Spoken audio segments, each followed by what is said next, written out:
Now these are some of the photos I took at the memorial ride that we had for Larry DITURI, who passed away last November.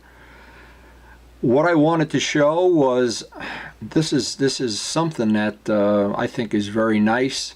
The Ducati people from New York City, the clubs, several other people from Jersey all showed up for this ride. And it was held, and I want to mention this, it was held at the Village Market, which hosts a bike morning breakfast the first Saturday of every week. And they, from what I understand, I've only been to one now, they get quite a turnout. The food is absolutely perfect, and it's very convenient. It's actually right on Route 9W. You get off at exit 4 and go north. Anyway, this event was put on by Glenn Hansen, one of Larry's good friends, of course. One of many, I might add, many good friends. And what I wanted to do is I wanted to get a picture of all the people's bikes that were in attendance. Now, some of them, of course, are just there for the breakfast. Some are there for Larry's ride. I didn't want to even try to separate them. It was a wonderful, eclectic group of bikers, personalities, some real nice Ducatis. This is Glenn's 1098 here, and of course my R1, which Larry loved to ride. That was needless to say. So, and when we would ride together and switch bikes, so we had a lot of great memories of those days. Mark coming in on his Paso. And what's amazing about this ride is, first of all, it started out, we met up, Tim and I met up with Glenn up by his house, and we rode the back roads up there. A nice ride by itself. Glenn organized this ride, and he did a wonderful job of working on it and getting it, making it work, which when you have this many motorcycles can be difficult. And when we used to have the big New Jersey Sport Bike Club and ride with 50 people, it got exciting sometimes, getting in and out of traffic and being cut off. But the idea here is I wanted to try to get a picture of at least everybody's motorcycle. And again, look at the group. There's some pretty eclectic. This is a really old Triumph. There were some really unusual bikes there. There were bikes I had never seen before. Again, a lot of the people that went on this ride came from Manhattan. A lot of the people here just come up on that first Saturday of the month around 8 o'clock and hang out and watch the bikes and watch the parking lot fill up. So it might be nice if you're in the mood to do such a thing. We're going to try to do it several times over the course of the summer. And this is what's called the Village Market. I don't know if it's correctly called the Village Market. It says, the sign says the market. I've heard people call it the Village Market, but right off of Route 9W, exit 4, and you go north, maybe less than a mile. A little more. Anyway, such an eclectic group of bikes, and this is what bikers live for. And by the way, this is Larry's wife here, and Mark, Glenn. Just some of the people I know their names. Some people I know their faces and bikes. This is the owner right here. Very nice guy. Rides a BMW. Seems to be really, really in tune with the same things we enjoy and have passion about. A nice old Triumph triple here. This is actually the first one I've seen in real life. One of the brand new Indians. And what jumped out at me with this, I don't really have any interest in a touring bike as such, but I love looking at the workmanship. The polishing, the chrome, the paint was outstanding. This was really a high-end motorcycle. Everybody seemed to like, and I heard several people comment about the color of this Triumph, the green. Everybody seemed to like it. Again, we try to, every time we do one of these videos up at the mountain or here, the idea is to include everybody. We don't want to exclude anybody on purpose or neglecting them. And people that enjoy looking at the things on YouTube, seeing their friends, seeing people maybe that are going to be their friends, have been their friends. I always like looking at, of course, for Luciano, who is now has 3 Ducatis. He's always looking for ideas of stuff he can do to his. Accessories you can buy or make. This bike was trailered in, but apparently it didn't have a plate on it. But when he started this up, boy, it brought back a lot of memories. Wow. The Moto Guzzi, the new one, the Californian. And as I said, a lot of Ducatis. Now, because Larry was very passionate about Ducatis, and obviously belonged to the club. I think they call it the Ducati Owners Club. And their members seem very passionate about their rides too, of course, as everybody with motorcycles tends to be. And the people, I'm sure, that have Triumphs, and they're pretty passionate about their interests too. There was a couple of cafe racers of note. This was one of them. Now, again, the older bikes. What always happens is there'll be a bunch of new bikes, new Ducatis, MV Augustas, the top end of everything. And all of a sudden somebody will ride in on an old bike and everybody runs to the old bike. It happens almost every time. Now again, I'm not a Triumph guy, so I don't know if this is, I know it's not a really old one because of the motor, but it has the British plate on it. And just some of the bikes in the parking lot filled up by 8:30. The parking lot, it was hard to get in. And by 9 o'clock, I think the bikes were parking around the back, but I don't really remember. But it was crowded. And we got a couple other short videos I had made, and I'm not going to pull a cat out of the bag or anything, but I'll post them up separate. They only run a minute or two. But of here's Vince arriving, and of course Vince, being the showman that he is from show business, he knows how to make an entrance with his BMW, and he knows how to talk the talk and walk the walk, and always a lot of fun. He's a wonderful artist, by the way, and because my wife's an artist, they always have a lot to talk about whenever he's at the house. Glenn, of course, is in organizing this. He knows most, or maybe way more of the people than I do, certainly, because he knows all the people from the Ducati group. And this BMW, by the way, and I'm going to give Vince a hard time about this, the only part of this bike that needs a little restoration, a little love and care, are the wheels. And I bought this special tool for doing snowflake wheels, and then Vince didn't have time because he had other things to do over the winter. But Vince, we got to do the wheels this upcoming winter. I got the tool. It's easy to do. You'll love it. Glenn will be jealous. You'll have more polished parts than his bike. Not sure about that. Anyway, a turbo. You don't see a lot of turbos. This one is one we've seen up on a mountain many times, but again, everybody, you pull in with an old bike, and everybody wants to see the old bike. It just blows me away. And especially when you have one that's in reasonably nice condition. Now, nobody here that I know of is into like show bikes where you just polish them up and you never ride them. Every one of the bikes in this video is a driver, and every one of them is, you know, the person owning it does most or all of the work. So everybody's got a lot of pride in these older bikes when they pull in, and the guys all seem to know each other. I thought this was one of the ones that really drew a crowd, really did an amazing job in my opinion. And my bike parked in the back. I try to get my bike off center stage here because basically this was for Larry and the Ducati group. I didn't want it to become an R1 group, but we gave Glenn the #1 parking spot, and hopefully nobody would knock his bike off the center stand here or the side stand. But again, no matter what you do, and you can define it any way you want. Somebody pulls in on an older bike, shuts the place down. It does it almost every time. This is what the inside of the market looks like. The people are very friendly. The food is definitely, now I usually don't eat out on the road. I don't like to eat unless I'm really hungry. But to be honest, about halfway through the morning I decided to have one of their brownies, and and I paid for it for the rest of the day. Nice helmet. Some of the Ducatis from the Ducati Club.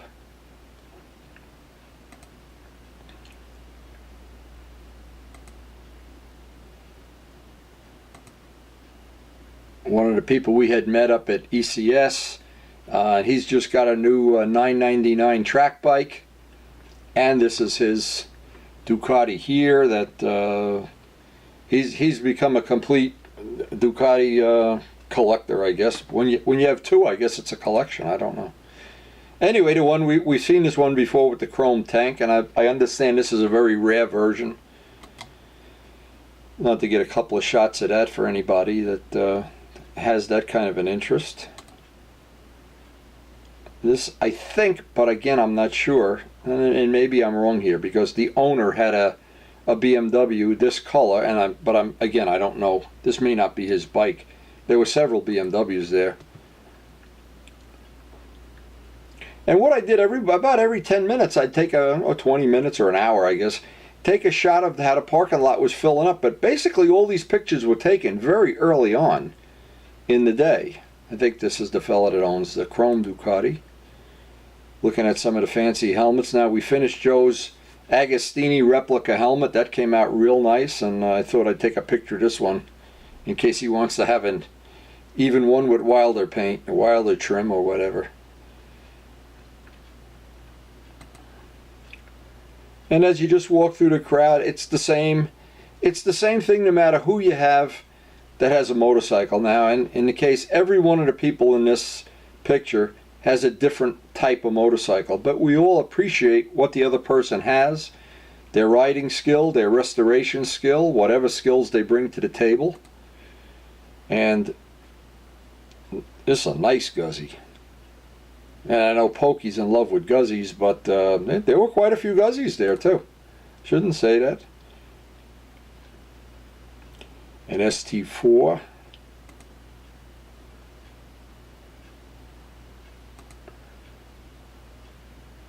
Tim was a little jealous because he thought he'd had the only Kawasaki there for a while, but later on in the day the other team scored. And of course the Harleys, every one of the Harleys has, oh my God, just unlimited amounts of accessories. I guess if you have a Harley, you could just go to the dealer and just keep adding stuff. I mean, to me, there's a lot of stuff on this chrome, and it's all nicely done, all the paint. Harley has the best paint. You can argue that point, but Harley paint is always good. Anyway, a shot down from the other end of the market. And from what I've been told on the Saturday morning, and again, first Saturdays of the month, we're going to try to hit it next month. In fact, if Glenn's up for it, or even if he isn't, maybe I'll just go by myself. I wanted to bring one of the older bikes there next time because it seemed like there were a lot of people that had older bikes and a lot of interest in the older bikes. It just, I don't know how to even define it. Maybe I'm just prejudiced. I don't know. The Triumph, Old Triumph Triple. I don't know. Again, I don't know how old these bikes are because I'm not a Triumph guy.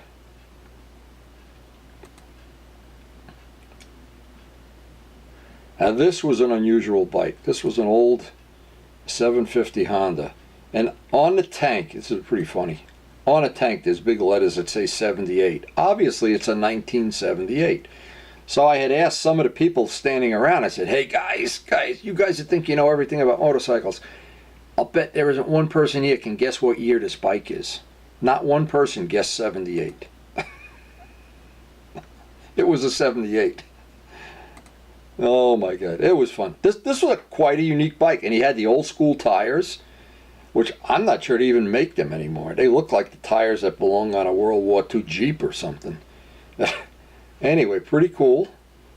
Had the forks lowered quite a bit. Bike sat pretty low. And of course, if anybody couldn't guess what year the bike was, I don't know. Maybe they, I don't know, Larry's wife, Deb. And I have to tell you, both my wife and I, we really have a lot of respect and love for her. She has really weathered a terrific storm in losing Larry, and Deb, we love you. That's all I can say. Now this was a BSA. I'm assuming this gentleman, because I've never seen him before, he must have come up from Manhattan, and it was an old Gold Star, and you just don't see a lot of Gold Stars around. And the Fred Anderson's the only one I know that's got a garage full of Gold Star stuff. But anyway, he, just looking at this, he had this very nicely restored. It looked I don't know how original it was, and I don't know if it matters if you're not going to a show. Or when you build a bike to ride it, it doesn't have to have the you know, this certain little details that when it's a show bike, they knock you down for everything. And that's why I don't have any interest at all in going to bike shows, because I want to ride the bike. The whole purpose of having a bike is to ride it. There's no purpose at all to putting it on a, you know, on a pallet or something and just looking at it. Anyway, I hope Fred Anderson gets to see this. If somebody out there shoots it off to Fred, he'd probably love this. Again, some of the people, there's the owner on my right anyway.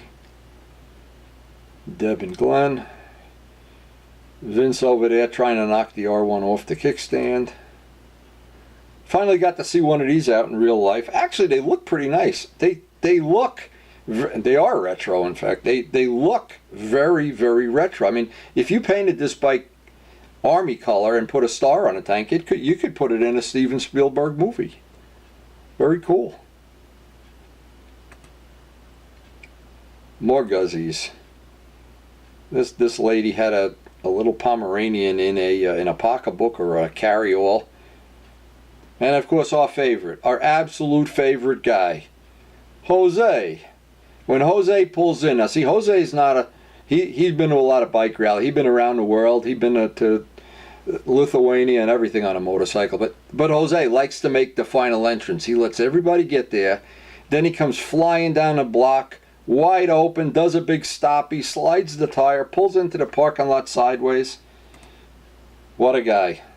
What a guy. Anyway, I think this is, and I'm not sure if it is, I think this is a new bike that he just bought, because he's got 2 of these already. And who knows, maybe it's his 3rd one. I'll have to check with him. Anyway, here's some of the, I call them the usual suspects. And some of the, again, a very eclectic group of bikes. Now, there's going to be several other little videos. I think there's 3 other little videos that go along with this. This one is of a shirt that one of the guys made of in memory of Larry. But one of the things we're going to do, hopefully with Deb's help and approval, we're going to try to make shirts for the ride next year. And make anybody that wants one can make a donation to the fund that they've set up for Larry. And it's basically for his children's education, as far as I understand. It's not for, you know, for like a personal thing. It's for his children. And by the way, for anybody who doesn't know, Larry they're going to be 3-year-old twins. And we wanted to come up with a shirt to commemorate Larry's life and his love of Ducatis, and maybe generate some money for his family. And we're going to definitely do that next year. But this fella had one already made, so I thought that was pretty special. And some nice exotic bikes, some Aprilas. Right at the very end here, we had a group of guys come in, and I know Joe would love this, and our Rivali here. This sounded awesome. Joe, you got to. I know Joe's going to watch this video as soon as it pops up on his screen. Joe, the Rivali rocks. Gotta love it, man. Gotta love it. It looks great. It sounds great. And I'm guessing if somebody doesn't think that's a cool looking bike, I don't know. It's hard to argue though. Anyway, and Tim was showing his friends some of the R1 idiosyncrasies there. Now, I did shoot some pictures, but there's also a little video I took of the speech that Deb made up on a mountain, which I thought was really a tearjerker, very special. And because I think every one of the people in this picture, if you look at how many bikes there are, take a close look around. Every one of these people had some interaction with Larry. Now, in my case, the interaction included my wife cooking special soup for him. And maybe a lot of people don't know this, he had an interest in learning how to do custom painting, and he spent the better part of a year and we used a lot of paint and a lot of sandpaper at my house, and he got, at the very end, he probably was painting as good as I was. It was wonderful to see how quick he picked it up. Now, because he was a guy that worked with his hands, he had good hand-eye coordination, and what really helps is when you have a passion for something. And I think Larry had the passion that we all have, maybe in a greater quantity, but here you have this, the other side of the bikes that came by. Now, the only problem with this was we were trying to hold a memorial ceremony, scatter Larry's ashes here, and cars were going by, and of course we couldn't shut the road down legally or technically. But I'd encourage everybody to spend a few minutes and listen to the little speech that Deb made. And again, it'll bring a tear to your eye, but I don't know. And Glenn, I have to take my hat off to you. I know how difficult it is to do things like this, where you coordinate in several people and several things. And in the past, when I've done it, I've found it to be very challenging. My hat is off to you, kid. And right as we're having this, some guy went by on a bike, but of course they don't know, they're not doing it on purpose. But and of course we wanted to from here. You know, we all were just hanging out for a little while, and what happened? They made a speech, scattered Larry's ashes, passed out this little thing that had his life story, which a lot of people may or may not know. But there's a thing, and it's on the internet, called Letters to Larry, that Deb wrote. My wife read it and she was crying. She came up from the computer and she said, "That's unbelievable how good it is." So, but of course, you know, for each one of us, we all knew Larry in a little bit different way, and we all remember him. In my case, in my workshop, I have a picture of him hanging here, and pretty similar to this. But for anybody, and I really hate to say this, if somebody in the course of their motorcycling life didn't know Larry, they missed meeting a really great guy, a really great family guy. And one of the things Larry did, some people may not, if you see, you may not know this, he had some custom bodywork made, and he had his son's names, they're twins by the way, one on each side of the tail section, which I thought was just really unbelievably nice. So what I wanted to do is, this is as much as I can get on this video, and then I want to make the other little parts of the video, I'll put them separate up on YouTube. I think they're all worth watching. And what I really think is, just Glenn, again, I said it 100 times, but I'm going to say it again.